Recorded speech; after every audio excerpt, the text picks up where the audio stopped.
¿Alguna vez han tenido que trabajar de noche en esta ciudad? No me refiero a salir de fiesta o a quedarse despierto viendo series hasta que amanece. Hablo de verdadera chamba nocturna, esa que te obliga a ver a la Ciudad de México con otros ojos, cuando las calles se vacían y el metro se convierte en un túnel de soledad. Yo llevo ya 3 años trabajando en un almacén de medicamentos en la zona industrial de Tláhuac, con horarios que van desde las 11 de la noche hasta las 7 de la mañana. Al principio pensé que sería temporal, que conseguiría algo mejor, pero la vida tiene forma de atraparte, y antes de darme cuenta, ya me había acostumbrado al ritmo invertido. La rutina era siempre la misma. Salía de mi casa en Mixcoac alrededor de las 9:30 de la noche, tomaba el metro en la línea 12 hasta Tláhuac, caminaba 20 minutos hasta el almacén y me tragaba 8 horas clasificando medicamentos en un bodegón que olía a desinfectante rancio y cartón mojado. Lo peor no era el trabajo en sí, era el regreso. Para cuando terminaba mi turno, ya no había micros ni taxis confiables en esa zona, así que mi única opción era caminar de regreso a la estación Tláhuac y rezar porque el último convoy de la línea 12 todavía estuviera corriendo. Generalmente llegaba a la estación alrededor de las 7:15 de la mañana, justo a tiempo para tomar uno de los últimos metros que salían antes del mantenimiento diario. La estación Tláhuac a esas horas es un lugar extraño. No está completamente vacía, pero tampoco tiene la multitud aplastante del día. Hay un puñado de trabajadores nocturnos como yo, algunos borrachos tratando de llegar a casa, y ocasionalmente algún vigilante o empleado de limpieza del metro.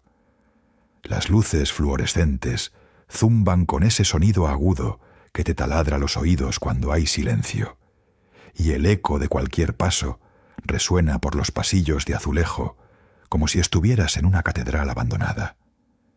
Siempre traté de no pensar mucho en el ambiente.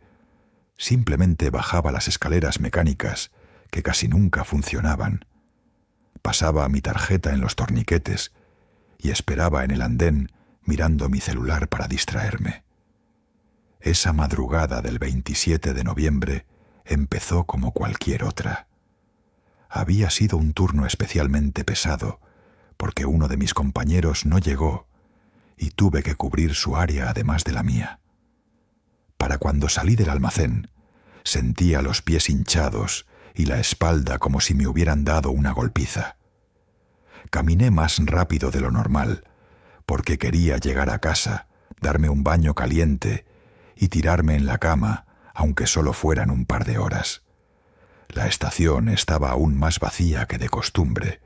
Solo vi a un señor dormido en una de las bancas del andén y a una mujer joven con uniforme de hospital que revisaba su celular con expresión cansada. Cuando el convoy llegó, las puertas se abrieron con ese silbido metálico característico y entré al vagón casi por inercia. No sé por qué, pero esa mañana decidí caminar hacia el fondo del vagón en lugar de quedarme cerca de las puertas como siempre hacía. Quizás fue porque quería sentarme y todos los asientos cerca de la entrada estaban ocupados por bolsas o manchados con algo que prefería no identificar. Quizás simplemente estaba tan cansado que mi cerebro dejó de tomar decisiones racionales. El caso es que caminé hasta casi el final del vagón, pasando por 5 asientos vacíos, hasta que finalmente me dejé caer en uno que me pareció lo suficientemente limpio. Fue entonces cuando lo vi. Al fondo del vagón, en el último asiento junto a la puerta, que conecta con el siguiente carro, había una figura sentada. Desde mi posición no podía ver bien los detalles, solo una silueta oscura recargada contra la ventana, con la cabeza ligeramente inclinada hacia adelante, como si estuviera dormida o mirando el piso. No había nada particularmente extraño en eso. La gente se duerme en el metro todo el tiempo, especialmente a esas horas. Lo raro fue la sensación que me dio verla, como un escalofrío que me recorrió la espalda sin razón aparente. Me dije a mí mismo que era solo el cansancio, que llevaba demasiadas horas despierto y mi mente estaba jugándome chueco. El metro arrancó con ese jalón característico que te hace balancear aunque estés sentado. Cerré los ojos por un momento, respiré hondo y cuando los abrí de nuevo miré alrededor del vagón. Aparte de mí y la figura del fondo, solo había otras 3 personas. Un morro con audífonos que movía la cabeza al ritmo de música que solo él escuchaba, la mujer del uniforme de hospital que había visto en el andén y un señor con overol de trabajo que parecía tan agotado como yo. Todos estaban dispersos por el vagón, cada uno en su propio mundo, y ninguno parecía prestar atención a la figura del fondo. De hecho, ahora que lo pienso, todos estaban sentados en la mitad delantera del vagón, como si hubieran decidido inconscientemente mantener distancia de esa última sección. Saqué mi celular e intenté distraerme revisando mensajes y notificaciones sin importancia. El convoy se detuvo en la primera estación, Nopalera, y subieron 2 personas más. Uno era un chavito que no debía tener más de 16 años, con una mochila enorme, claramente estudiante que madrugaba para llegar a la escuela. El otro era un hombre mayor con sombrero y chamarra de mezclilla que llevaba una bolsa del mercado. Ambos entraron, miraron alrededor del vagón y se sentaron cerca de las puertas, a pesar de que había asientos vacíos más al fondo. Ninguno de los dos volteó siquiera hacia donde estaba la figura. Las puertas se cerraron y el metro continuó su camino. No sé en qué momento exacto me empezó a incomodar la situación. Quizás fue cuando me di cuenta de que llevábamos ya 3 estaciones y la figura no se había movido ni 1 milímetro. Ni siquiera ese típico ajuste de posición que hace la gente dormida, ni un cambio en la inclinación de la cabeza, nada. Era como si estuviera congelada en esa posición, completamente inmóvil, mientras el vagón se sacudía y balanceaba con el movimiento del convoy. Intenté enfocarme en mi celular, en los mensajes de mi familia, preguntándome a qué hora llegaría, pero mi mirada seguía regresando a esa silueta oscura del fondo.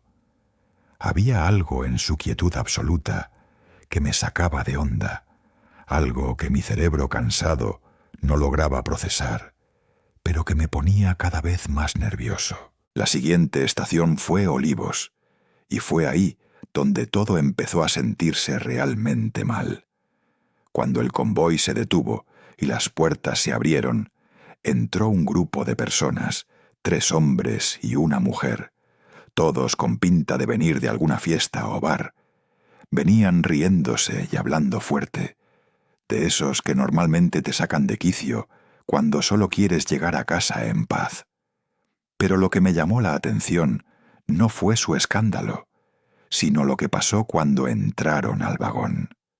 El primero que entró, un tipo alto con camisa de cuadros, dio literalmente 2 pasos adentro, volteó hacia el fondo del vagón y se detuvo en seco. Su sonrisa se congeló en la cara por un segundo, como si hubiera visto algo que lo desconcertó por completo. Sin decir nada, jaló del brazo al siguiente y los se acomodaron en los primeros asientos junto a las puertas, apretujados a pesar de que había espacio de sobra más adelante. Me pareció raro, pero no le di mayor importancia. Cerré los ojos tratando de descansar un poco, pero justo cuando estaba empezando a cabecear, escuché la voz del conductor por los altavoces. Normalmente los conductores del metro solo anuncian la estación siguiente y tal vez alguna recomendación de seguridad, pero esta vez fue diferente. La voz sonaba cansada, casi resignada, cuando dijo: «Próxima estación Tezonco. Se solicita a los pasajeros mantener distancia del área de conexión trasera del vagón. El pasajero especial requiere su espacio». Abrí los ojos de golpe y miré alrededor para ver si alguien más había escuchado eso. El grupo de la fiesta dejó de reír por un momento y se miraron entre ellos con expresión confundida. Pero luego uno hizo un comentario que no alcancé a escuchar, y todos volvieron a reírse, aunque esta vez con menos convicción. En Tezonco subieron 2 señoras mayores con bolsas del mandado y un joven con uniforme de gasolinera. Las señoras entraron platicando animadamente sobre no sé qué promoción del supermercado, pero en cuanto pusieron un pie en el vagón, una de ellas se calló a media frase. Vi cómo su mirada se dirigió hacia el fondo, hacia donde estaba esa figura inmóvil, y algo en su expresión cambió. Le dijo algo al oído a su comadre, y ambas se apresuraron a sentarse en la sección media del vagón, justo frente a donde yo estaba. El tipo de la gasolinera ni siquiera volteó. Simplemente se quedó parado junto a las puertas, sostenido del tubo metálico, con la vista fija en su celular, pero con una rigidez en los hombros que delataba tensión. Fue en ese momento cuando decidí voltear claramente hacia el fondo del vagón. Necesitaba saber qué demonios estaba pasando, por qué todos parecían evitar esa área. La figura seguía ahí, en la misma posición exacta que tenía cuando subí. Desde mi ángulo podía ver que vestía algo oscuro, tal vez una chamarra o abrigo negro, y lo que parecía ser un gorro o capucha cubriéndole la cabeza. No alcanzaba a distinguir su cara porque la tenía inclinada hacia abajo, pero había algo en su postura que no cuadraba. No era como alguien dormido o cansado, era más bien como una estatua, como si alguien hubiera colocado ahí un maniquí y lo hubiera dejado olvidado. El aire alrededor de esa sección parecía más denso, más frío, aunque eso podía ser solo mi imaginación jugándome chueco otra vez. Tratando de calmarme, saqué mi celular y me puse a revisar cualquier pendejada en redes sociales. Pero mi concentración valió madres cuando llegamos a UAM Atlético. Esta vez el anuncio del conductor fue aún más extraño. Su voz sonaba tensa, casi como si estuviera leyendo algo que lo incomodaba. UAM Atlético. Pasajeros, se les recuerda que el protocolo de la línea 12 indica mantener calma y no establecer contacto visual prolongado con el pasajero especial. Próxima estación Culhuacán. Ese anuncio sí que hizo que varios en el vagón se miraran entre sí con expresión de alarma. Una de las señoras que habían subido en Tezonco se santiguó rápidamente y apretó su bolsa contra el pecho. El grupo de la fiesta ya no se reía para nada. Uno de ellos incluso se paró y caminó hacia la puerta de conexión con el siguiente vagón, como considerando cambiarse. En Culhuacán, el ambiente se puso aún más pesado. Subieron 5 personas más, y todos, absolutamente todos, siguieron el mismo patrón. Entraban al vagón, sus ojos inevitablemente se dirigían hacia el fondo, se quedaban quietos por un segundo, y luego se acomodaban lo más lejos posible de esa área. Ya para este punto, el vagón estaba empezando a llenarse, pero toda la sección trasera permanecía completamente vacía, excepto por esa figura y por mí, que estaba como a 3 metros de distancia. Me empecé a sentir expuesto, vulnerable, como si estar cerca de eso fuera algún tipo de error que todos los demás pasajeros sabían evitar por instinto. El estómago se me encogió y sentí un sudor frío bajándome por la espalda, a pesar del aire acondicionado del vagón. Cuando el metro arrancó de nuevo, las luces parpadearon por primera vez. Fue solo un segundo, un parpadeo rápido que podría haber sido por cualquier falla eléctrica normal del metro, pero todos en el vagón lo notamos. La señora que se había santiguado antes, ahora estaba rezando en voz baja, moviendo los labios sin sonido, mientras sus dedos apretaban un rosario que había sacado de su bolsa. El tipo de la gasolinera cambió de posición, moviéndose más cerca de las puertas de salida, listo para bajarse en la siguiente estación, aunque claramente no era su parada. Yo mismo sentí el impulso de pararme, de cambiarme de vagón o simplemente bajarme en la próxima estación y tomar otro metro, pero algo me detenía. Tal vez era orgullo estúpido, o tal vez simple terquedad de no querer aceptar que algo genuinamente extraño estaba pasando. En San Andrés Tomatlán pasó algo que me heló la sangre. Un chavito de secundaria subió corriendo al vagón justo cuando las puertas estaban por cerrarse, claramente retrasado para la escuela. Entró con esa energía frenética de adolescente que viene tarde, y sin pensarlo, caminó directo hacia el fondo del vagón, buscando asiento. Varios pasajeros lo vieron, y hubo un momento de tensión colectiva, como si todos quisiéramos advertirle, pero no supiéramos cómo. El morro ya estaba a punto de sentarse en uno de los asientos cercanos a la figura, cuando uno de los hombres del grupo de la fiesta lo llamó. «¡Hey, chavito! Ven acá. Hay lugar aquí adelante». El tono fue casual, pero firme, casi urgente. El estudiante se volteó confundido, miró los asientos vacíos a su alrededor, pero algo en la expresión del hombre lo convenció de regresar hacia el frente del vagón. Las luces volvieron a parpadear, esta vez más prolongado, y por un instante el vagón quedó en completa oscuridad. Cuando se reencendieron, yo estaba mirando directamente hacia el fondo, y juro que la figura había cambiado de posición. La cabeza ya no estaba inclinada hacia abajo, sino ligeramente levantada, como si ahora estuviera mirando hacia el frente del vagón. No podía ver su cara porque seguía en sombras, pero la sensación de ser observado me invadió tan fuerte que me costó trabajo respirar. Mis manos empezaron a temblar y el celular casi se me cae al piso.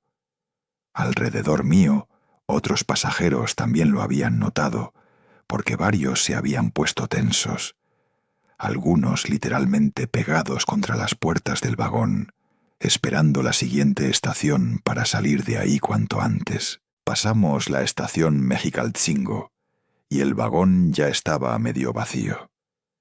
La mayoría de los pasajeros que habían subido conmigo se habían ido bajando con excusas apresuradas, como si de repente recordaran que tenían asuntos urgentes en otras paradas. Quedábamos tal vez 6 o 7 personas dispersas por el vagón, todos pegados a las puertas de salida o literalmente parados junto a los botones de emergencia. Nadie, absolutamente nadie, se quedó en la mitad trasera excepto yo, que seguía ahí como un terco o un idiota. Ustedes decidan. El silencio dentro del vagón era tan espeso que podía escuchar la respiración agitada de la señora del Rosario 3 asientos adelante y el golpeteo nervioso de los dedos de alguien contra el tubo metálico. Fue entre Mexicaltzingo y la siguiente estación cuando todo se fue a la chingada de verdad. El metro empezó a reducir velocidad como si estuviera arrastrándose, y las luces del vagón comenzaron a bajar de intensidad muy lentamente, casi como si alguien estuviera girando un control poco a poco. No fue un apagón súbito ni un parpadeo, sino una reducción gradual que te daba tiempo de sentir cómo el miedo iba creciendo segundo a segundo. Primero las luces pasaron de blanco brillante a un tono amarillento enfermizo, luego a naranja mortecino, y seguían bajando. El zumbido eléctrico del techo cambió de tono también, volviéndose más grave, más profundo, vibrando en mi pecho como un latido ajeno. Los pasajeros que quedaban empezaron a moverse inquietos, algunos sacando sus celulares para usar las linternas, otros simplemente quedándose quietos, como estatuas rezando para que esto terminara rápido. Yo saqué mi celular por instinto, pero la batería estaba casi muerta, y cuando intenté encender la linterna, no funcionó, como si el aparato se hubiera rendido en el peor momento posible. La señora del rosario estaba llorando abiertamente ahora, repitiendo, «Diosito santo, Diosito santo», entre sollozos mientras su comadre la abrazaba con los ojos cerrados. Un hombre joven intentó jalar la palanca de emergencia de la puerta, pero no pasó nada, como si el sistema completo del vagón hubiera dejado de responder a los comandos humanos. Las luces siguieron bajando hasta que quedamos en una penumbra rojiza, casi como esa iluminación de emergencia que ves en las películas de submarinos a punto de hundirse. En esa luz tenue y sanguinolenta, todo se veía distorsionado. Las caras de los pasajeros parecían máscaras de cera, y las sombras se alargaban por las paredes del vagón, de formas que no tenían sentido geométrico. El metro seguía avanzando, pero ahora tan lento que parecíamos estar flotando, como si nos hubiéramos salido del túnel normal y estuviéramos deslizándonos por algún espacio entre estaciones que no debería existir. No había anuncios del conductor. No había ese traqueteo característico de las ruedas sobre los rieles. Solo ese zumbido grave y un silencio pesado que te aplastaba los oídos. Y entonces pasó. Las luces del vagón se apagaron completamente, todas al mismo tiempo, sumergiéndonos en oscuridad absoluta. Durante 2 o 3 segundos no se veía absolutamente nada, ni siquiera los reflejos en las ventanas, como si nos hubieran metido en una caja de terciopelo negro. Sentí que el aire se me atoraba en la garganta, y un frío penetrante me recorrió todo el cuerpo. No el frío normal del aire acondicionado, sino algo más profundo, más antinatural, como si toda la temperatura del vagón hubiera bajado 10 grados en un instante. Escuché gritos ahogados de otros pasajeros, alguien llamando a Dios con voz rota, el sonido de algo cayendo al piso, pero todo se sentía lejano y distorsionado. Cuando mis ojos empezaron a ajustarse a la oscuridad, me di cuenta de algo que me dejó paralizado. No estábamos en oscuridad total. Había luz, pero solo en un punto específico del vagón. Al fondo, exactamente donde estaba sentada esa figura, había un resplandor tenue, azul pálido, como esas luces químicas que usan en los conciertos, pero más fantasmal, más enfermiza. Esa luz no iluminaba el resto del vagón, se quedaba contenida en un círculo perfecto alrededor de esa área, como si existiera en su propia dimensión, separada del resto de la realidad. Y en medio de ese resplandor azulado, la figura ya no estaba sentada con la cabeza inclinada, estaba de pie. Les juro que intenté apartar la mirada, pero no pude. Era como si esa presencia hubiera tomado control de mis ojos, obligándome a ver lo que sea que estaba revelándose. La figura era alta, mucho más alta de lo que debería ser cualquier persona normal, y su silueta se veía antinatural, como ligeramente desdibujada en los bordes, vibrando con ese resplandor azul. Llevaba ropa oscura pero manchada de algo que se veía húmedo, incluso en la penumbra, y lo que me destrozó el alma fue cuando pude ver su cara, o lo que quedaba de ella. No era una cara completa, era como un rostro a medio formar, con rasgos borrosos excepto por los ojos, 2 puntos de luz blanca intensa que me miraban directamente a mí, atravesándome. En ese momento dejé de respirar. El miedo que sentí No era solo susto o nervios, era terror visceral, primitivo, el tipo de miedo que sienten los animales antes de morir. Mi cuerpo entero se puso rígido y sentí que el estómago se me retorcía, como si algo me estuviera apretando las tripas desde adentro. La figura dio un paso hacia adelante, y ese movimiento fue completamente silencioso, pero lo sentí en todo el vagón, como una vibración que venía desde abajo, desde los rieles mismos. Otros pasajeros también lo vieron, porque escuché gritos ahogados y el sonido de gente golpeando desesperadamente las puertas, tratando de salir. La entidad, porque ya no podía llamarla figura ni persona, dio otro paso, y con cada paso que daba, el círculo de luz azul se expandía un poco, revelando más detalles que mi cerebro trataba desesperadamente de rechazar. Vi que sus manos eran demasiado largas, con dedos huesudos que colgaban hasta las rodillas. Vi que donde debería estar la frente había una marca oscura, como una abolladura o hundimiento profundo, del tipo que dejaría un golpe terrible. Y vi que de su ropa goteaba algo espeso que caía al piso del vagón, pero no dejaba charcos, simplemente desaparecía al tocar el suelo, como si fuera absorbido por otra dimensión. El zumbido grave se volvió ensordecedor, tan fuerte que sentía que me iban a sangrar los oídos. La temperatura bajó aún más, y mi aliento salía visible en nubes de vapor, algo imposible en un vagón de metro cerrado. La entidad levantó una de esas manos largas y huesudas, apuntando directamente hacia donde yo estaba, y en ese gesto sentí una intención malévola tan pura que casi me desmayó. No era solo que quisiera asustarme, era algo más profundo, como si estuviera reclamando algo, como si dijera, «Tú no deberías estar aquí», o «Este es mi lugar ahora». Su boca, o lo que parecía ser su boca, se abrió en un gesto imposible, demasiado ancho, revelando oscuridad absoluta adentro. Fue entonces cuando escuché voces. No venían de los altavoces ni de los otros pasajeros, venían directamente del fondo del vagón, múltiples voces superpuestas hablando al mismo tiempo. Algunas gritaban nombres, otras pedían ayuda con desesperación, otras simplemente repetían «No puedo salir, no puedo salir», una y otra vez. Reconocí el patrón.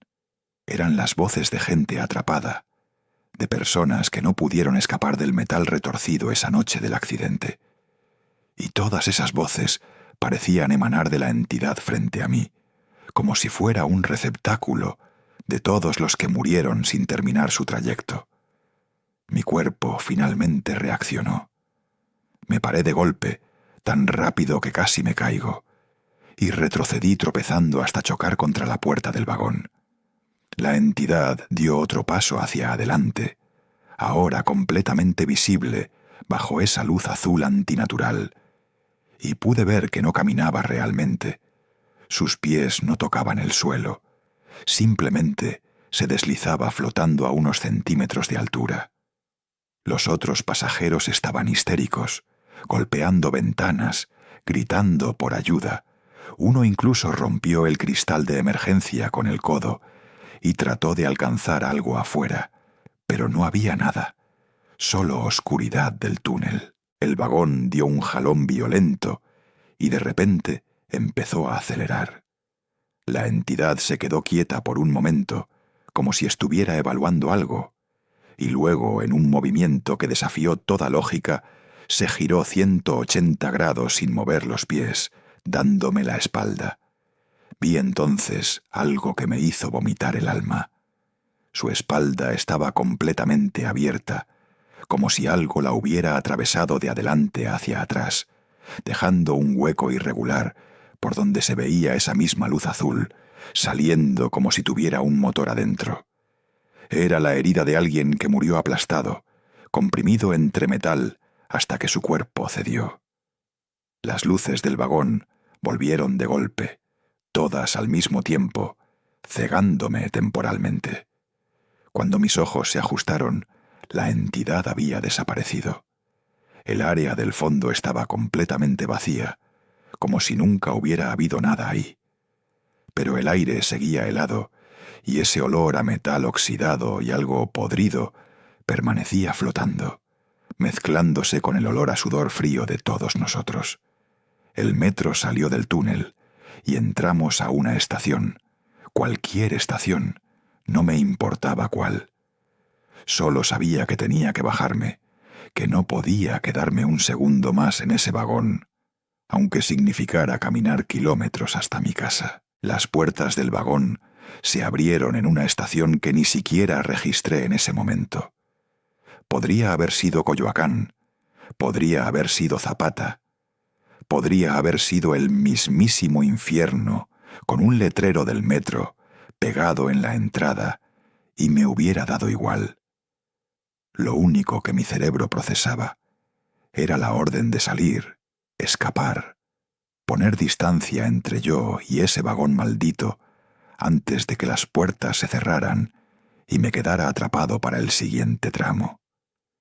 Me lancé hacia afuera junto con los otros pasajeros que habían sobrevivido a esa experiencia, todos empujándonos sin cuidado, sin palabras, solo cuerpos desesperados buscando aire limpio y suelo firme que no vibrara con voces de muertos. Cuando mis pies tocaron el andén, las piernas casi me fallan. Me tuve que sostener del poste de información para no caerme ahí mismo como un borracho. A mi alrededor, los otros pasajeros del vagón caminaban rápido hacia las escaleras, algunos llorando abiertamente, otros con expresiones vacías como zombis.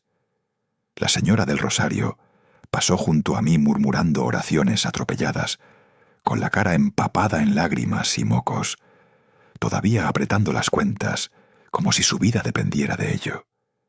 Nadie se detuvo a hablar de lo que habíamos visto. Nadie intercambió números o comentarios. Simplemente nos dispersamos como cucarachas cuando prenden la luz, cada uno queriendo olvidar que los demás existíamos, porque eso significaría admitir que lo que vimos fue real. Me quedé parado en ese andén durante no sé cuánto tiempo, tal vez 5 minutos, tal vez 20, viendo cómo los siguientes metros llegaban y se iban. Cada vez que se abría un convoy, mi cuerpo se tensaba esperando ver esa luz azul o sentir ese frío antinatural, pero no pasaba nada. Los vagones venían normales, con gente normal haciendo cosas normales como dormir o revisar su celular o comer algo mientras viajaban. Era como si el universo hubiera decidido regresar a su programación habitual, después de mostrarnos una escena que no debíamos ver, un canal oculto donde la realidad se dobla y los muertos no descansan en paz. Finalmente me obligué a moverme, subí las escaleras con piernas de gelatina y salí a la calle sin siquiera fijarme en qué colonia estaba. Afuera ya había amanecido completamente. El sol pegaba fuerte y la ciudad estaba despertando con su ruido característico de vendedores ambulantes, camiones, gente gritando, claxonazos. Todo ese caos urbano que normalmente me molesta esa mañana me pareció lo más hermoso del mundo, porque significaba vida, movimiento, existencia tangible y ruidosa.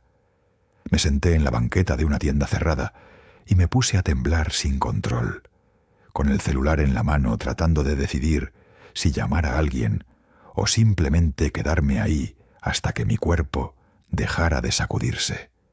Finalmente pedí un Uber, le di mi dirección real en Mixcoac, y durante todo el trayecto no pude dejar de voltear por la ventana trasera como si algo me estuviera siguiendo. Cuando llegué a mi casa, mi mamá estaba despierta haciendo el desayuno. Me vio entrar y supo de inmediato que algo andaba mal. «Mijo, estás blanco. ¿Qué te pasó?», me preguntó con esa preocupación maternal que detecta problemas a kilómetros de distancia. Le dije que me había sentido mal en el metro, que tuve un ataque de pánico o algo así, pero no le conté la verdad completa, porque sabía que o no me creería, o se preocuparía demasiado y me llevaría con un psiquiatra. Me preparó té de manzanilla y me mandó a dormir, y yo obedecí como niño chiquito, aunque sabía que no iba a poder cerrar los ojos sin ver esa figura flotando hacia mí. Pasaron los días y traté de regresar a la normalidad, pero algo había cambiado en mí de forma permanente. Cada noche antes de salir al trabajo, sentía un nudo en el estómago que no se iba hasta que confirmaba que tomaría una ruta diferente. Empecé a irme en combi, aunque tardara el doble y me saliera más caro, o a pedirle aventón a compañeros aunque tuviera que esperarlos una hora después de mi turno. Lo que sea con tal de no volver a subir a la línea 12, especialmente no después de medianoche. Mis compañeros me preguntaban por qué había cambiado mi rutina, y yo inventaba excusas vagas sobre asaltos o querer hacer ejercicio caminando más. Nadie insistía mucho. Todos en esta ciudad tienen sus propios traumas con el transporte público, pero lo peor no fue el miedo a volver al metro. Lo peor fue la sensación que me quedó grabada en el pecho. Esa certeza de que algo me había visto, me había reconocido, me había marcado de alguna forma. Hay noches en que estoy en mi cuarto tratando de dormir y siento ese mismo frío antinatural que sentí en el vagón, como si una presencia estuviera parada junto a mi cama observándome. No veo nada cuando abro los ojos, pero la sensación persiste, ese peso en el aire que te dice que no estás solo, aunque no haya nadie físicamente ahí. Me he despertado varias veces con el corazón acelerado, seguro de haber escuchado voces superpuestas, susurrando cosas que no logro entender. Pero cuando presto atención real, solo está el ruido normal de la ciudad filtrándose por la ventana. Investigué más sobre el accidente en mis ratos libres, una especie de obsesión enfermiza por entender qué fue lo que vi. Encontré foros donde otros trabajadores del metro hablaban de experiencias raras en la línea 12, especialmente en el tramo entre Olivos y Tezonco. Algunos mencionaban haber visto sombras en los túneles cuando manejaban el último convoy. Otros decían que los sensores de peso registraban pasajeros que no aparecían en las cámaras. Había incluso un testimonio de un conductor que renunció después de escuchar golpes en la cabina de control viniendo del vagón trasero cuando supuestamente iba vacío. No todos los testimonios eran verificables. Muchos sonaban a leyenda urbana o exageración, pero después de lo que viví, yo ya no podía descartarlos como fantasías. Hace 3 meses que pasó todo esto, y todavía no puedo hablar del tema sin que se me erice la piel. Hay gente que me ha sugerido que vaya a terapia, que procese el trauma, que lo vea como una alucinación colectiva causada por estrés o malas condiciones del aire en el metro. Y quizá tengan razón. Quizá mi mente fabricó todo, basándose en el cansancio y el conocimiento previo del accidente, creando una narrativa de terror donde solo había gente normal y fallas eléctricas. Pero ustedes que me están escuchando, pregúntense esto. ¿Cómo explican que todos los que estábamos en ese vagón reaccionáramos igual? ¿Cómo explican que las luces se apagaran en patrón específico? ¿Cómo explican ese frío y esas voces? No tengo respuestas, solo tengo preguntas que me persiguen. ¿Qué hubiera pasado si no me bajo en esa estación? ¿A dónde llevaba ese convoy después de que las luces volvieron? ¿La entidad sigue ahí, noche tras noche, esperando en el último asiento del último metro? Hay veces en que pienso en las personas que murieron en ese accidente en cómo debió ser estar atrapados sabiendo que no iban a salir, sintiendo el metal aplastándolos lentamente. Y me pregunto si lo que vi era todas esas almas juntas, fundidas en una sola manifestación de rabia y dolor, o si era una sola persona que carga el peso de todos los demás. Lo único que sé con certeza es que hay lugares en esta ciudad donde el pasado no se queda enterrado. Hay grietas en la realidad donde lo que pasó sigue pasando en un loop infinito. Y los vivos que tenemos la mala suerte de cruzarnos con esas grietas, nos quedamos marcados para siempre. La línea 12 sigue operando. Miles de personas la usan cada día sin problema, pero yo ya no puedo verla igual. Para mí es un monumento móvil a los que no terminaron su camino, un tren que corre sobre rieles de culpa y negligencia, y en sus vagones vacíos de madrugada viajan más que solo trabajadores cansados. A veces, cuando no puedo dormir, abro el mapa del metro en mi celular y me quedo viendo esa línea dorada que cruza el sur de la ciudad. Me pregunto si otros habrán visto lo mismo que yo, si habrán sentido ese terror visceral de estar frente a algo que no debería existir. Me pregunto si alguno se habrá quedado en el vagón para ver qué pasaba en la siguiente estación y qué fue de ellos. Pero más que nada me pregunto, ¿cuándo será la próxima vez que esa entidad decida mostrarse? ¿A quién elegirá como testigo?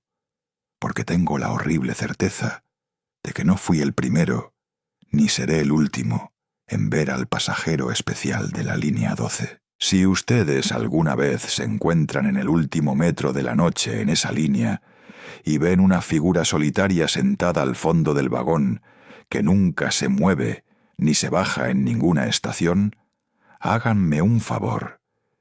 No se queden por curiosidad, no intenten acercarse y definitivamente no esperen a que las luces empiecen a apagarse. Simplemente bajen en la siguiente estación, aunque no sea su destino. Caminen rápido sin voltear atrás y busquen otra forma de llegar a casa. Porque hay cosas en esta ciudad que no están hechas para que las entendamos, solo para que las sobrevivamos si tenemos suerte. Y créanme, ustedes no quieren saber qué pasa si se quedan hasta el final del trayecto.